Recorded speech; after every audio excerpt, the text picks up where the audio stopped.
Nous sommes de Drust, une société qu'on a créée il y a environ un an, qui œuvre dans le domaine de la voiture connectée et qui se constitue en fait d'une plateforme qui va permettre de connecter le conducteur avec sa voiture et le reste de l'écosystème automobile. Notre positionnement, c'est Be a Super Driver. C'est une promesse qui est très consommateur et l'idée, c'est d'apporter des services à valeur ajoutée au conducteur, que ça se fasse en direct entre lui et sa voiture, sur du coaching sur sa conduite en temps réel, qui va porter avec elle une promesse de 250 € d'économie par an, ce qui n'est pas rien, ou avec des tiers en lui proposant de se connecter au reste de son écosystème sur sa voiture, le lien avec la maintenance de sa voiture, etc., etc. Pour adresser les voitures qui sont aujourd'hui dans la rue et qui ne sont pas connectées, on a une solution qui se constitue d'un petit boîtier qui est branché sur la prise diagnostique et d'une application mobile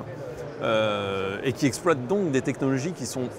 disponibles aujourd'hui pour équiper les voitures existantes. Demain, la voiture connectée, elle va sortir directement de l'usine, ça c'est un secret pour personne, ça commence déjà d'ailleurs. Par contre, il va y avoir un certain temps avant de renouveler le parc, puisqu'il se produit environ 2 millions de voitures, si on parle de la France, par an, et qu'il y en a 38 millions dans la rue. En revanche, le jour où on aura atteint cette masse de véhicules connectés en natif par les constructeurs, horizon 5, 10, 15 ans, là, la plateforme Drust,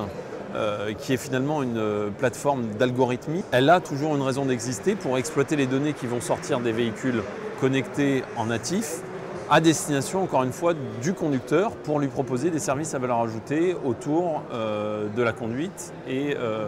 pour l'assister dans son rapport au quotidien à sa voiture.